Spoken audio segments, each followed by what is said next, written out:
A second Azerbaijani serviceman was found and detained today near the city of Kapan in Armenia's southernmost Syunik region, according to Aram Torosyan, the spokesperson of the Armenian Defense Ministry. The Azerbaijani serviceman was found with a mobile phone belonging to a 57-year-old employee of the Zangezur copper and molybdenum mine, who was found shot to death yesterday, according to the Armenian Investigative Committee. The Azerbaijani soldier also appears to have recorded a video on the phone in which he said, "We have shed Armenian blood and beheaded Armenians, and we are not traitors to the fatherland." On Monday, the Azerbaijani Defense Ministry reported that 2 Azerbaijani servicemen had gotten lost due to bad weather conditions in the Azerbaijani exclave of Nakhichevan and inadvertently crossed the border into Armenia. Later that day, the Armenian Defense Ministry reported that one of the servicemen had been found and detained in Syunik Sisyan district. The ministry added in a statement that the serviceman said a second serviceman was initially with him before later separating. Then on Wednesday, a security guard at the Zangezur copper mine, Armenia's largest mine, was found shot dead near to the city of Kapan, according to a company spokesperson. Initially, Armenia's investigative committee noted that there was no evidence that any Azerbaijani was involved in the apparent murder. Yesterday, during a parliamentary Q&A session, Armenian Prime Minister Nikol Pashinyan claimed that the 2 Azerbaijani servicemen in Armenia fled their positions due to hazing by their fellow Azerbaijani soldiers. Pashinyan added that the first soldier detained apparently does not want to return to Azerbaijan and that Armenia cannot be compelled to return the Azerbaijani servicemen in line with international law.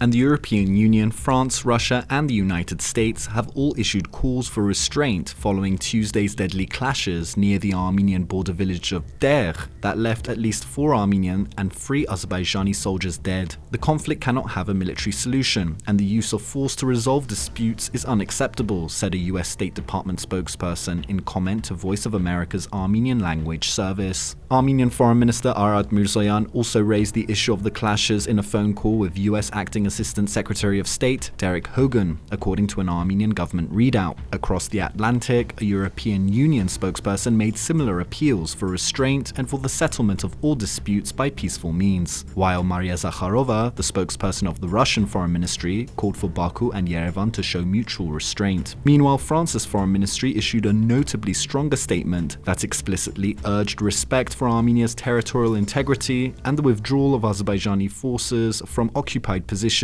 on the Armenian side of the line of contact. That quickly promoted a rebuke from Baku, which dismissed Paris's comments as not reflecting reality and demonstrating an unfair position on the long-running conflict. A spokesperson in Brussels later told the Armen Press news agency that the EU civilian mission monitors who patrol sections of the Armenian side of the border were not in Tegh during the clashes. You can also catch a new interview with CivilNet host and analyst Tigran Krikorian, who explained the chronology of events in Tegh, the EU mission's capabilities, and why Azerbaijani officials and media outlets are peddling new narratives about Iran in the context of the Armenia-Azerbaijan conflict.